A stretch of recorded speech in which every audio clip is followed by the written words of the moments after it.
profeta Jeremías dice de la confianza que hay que tener en Dios. Y sabe una cosa, el ser humano cuando desde que nace empieza a confiar, desde muy pequeño confía en su papá y su mamá. Cuando muchas veces son huérfanos, confían en sus tíos, en sus abuelitos, en sus hermanos mayores, pero en alguien tenemos que confiar. Pero el libro de Jeremías dice en el versículo 17, 7 y 8, bienaventurado el hombre que confió en Jehová y cuya confianza está puesta en Jehová de los ejércitos. ¿Sabe cuán importante y cuán grato es confiar en el Señor? El Salmo 44 dice, bienaventurado el hombre que puso en Jehová su confianza, también dice. ¿Por qué? Porque habrá momentos en que nos pueden presentar muchas puertas para que nosotros depositemos nuestra confianza, dependiendo de la situación o el estado anímico en que estemos, o tal vez el estado de problema que estemos viviendo. Pero el Señor dice en su palabra, bienaventurado el hombre que confió en el Señor, y que a pesar de todo esto vendrá cualquier situación, pero no dejará de dar frutos. ¿Por qué?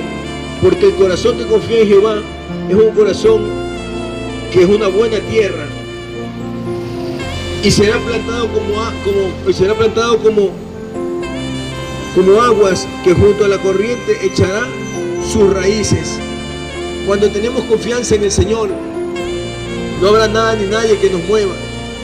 Pueden venir momentos difíciles, apremiantes a nuestra vida, pero sabemos en quién hemos confiado. Y esta tarde, permítame narrarle la historia de Jairo y su hija.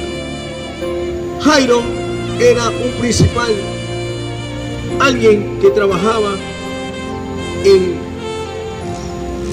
tenía su cargo, tenía su puesto público.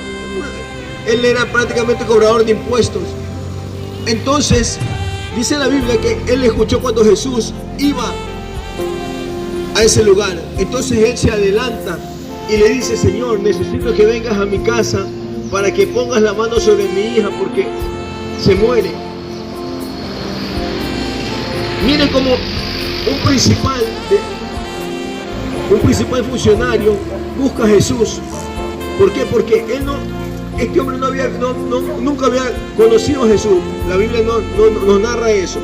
Pero la Biblia narra de que él tiene que haber llegado en ese momento a saber de que Jesús ha estado haciendo muchos milagros, muchas proezas. Entonces va en busca del Señor y le dice, necesito que vengas a mi casa y pongas la mano sobre ella y vivirá. Porque sabía que su hija realmente estaba mal. Pero en ese transcurso en que sana una mujer con flujo de sangre durante 12 años, entonces esto hace que se retrase debido a la multitud que había en ese momento. Pero la Escritura nos narra que Jesús prácticamente se detiene y eso hace que el otro, angustiado porque su hija había muerto, había fallecido, él no entró en angustia ni en desesperación. Él sabía quién estaba al lado de él. Entonces se acercan unos vecinos de Jairo y le dicen, ya no pases tiempo porque tu hija ha muerto. Entonces la Escritura nos narra que Jesús no mira a Jairo y le dice, si tú crees, tu hija, ten fe, tu hija será sanada, será salvada. Entonces el Señor le da la confianza a Jairo y Jairo no teme. Y dice la Escritura que cuando ellos llegan a la casa había una gran multitud de gente, los vecinos, la familia. Habían visto que la niña había fallecido y ya prácticamente preparaban todo, ya tenían todo listo para el velorio, tenían todo listo. El Señor llama a 3 de sus discípulos. El Señor llama a 3 de sus discípulos. Entonces, con los padres de la niña, Él ingresa donde estaba el cuerpo de la niña. Entonces Jesús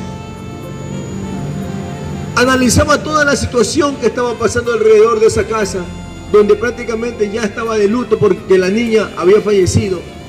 Entonces Él le dice, levántate niña. Y la niña se para, se pone de pie. Una niña de 12 años, ya era prácticamente una adolescente. ¿Sabe? Hoy el pasaje de la Biblia nos narra una historia maravillosa. ¿Por qué? Porque Cristo Jesús, el Mesías, hace una prueba de fe importante. No estábamos hablando de que era una persona común y corriente, Jairo. La Biblia dice que este varón estaba metido en los cobros de impuestos. La Biblia nos narra que este varón estaba allí, era un funcionario público, pero a pesar de que era un funcionario público, él no depositó su fe, su confianza en el dinero. Él no depositó su fe, su confianza en los mejores médicos. Él no depositó su confianza y su esperanza en las mejores clínicas en ese momento. Porque este varón, dice la Escritura, que si era un funcionario público, significa que tenía recursos, significa que tenía contactos, significa que tenía amistades, significa que tenía palancas, significa que tenía muchas personas con las cuales podían llamar por teléfono, llamar o mandar a otro funcionario y le sacaban de su situación de opresión, le sacaban de su situación de necesidad. Pero este varón simplemente dice la Escritura que mira y que analiza que pasaba por ahí Jesucristo de Nazaret. Él pasaba a Jesús de Nazaret. Entonces dice la Escritura que este varón no le importó su dinero, no le importó su puesto, no le importó su contacto, no le importó todo lo que tenía. Dice que él fue y buscó al Mesías y le dice: Señor, si vamos a mi casa y tú le pones la mano a mi hija vivirá. ¿Sabe por qué?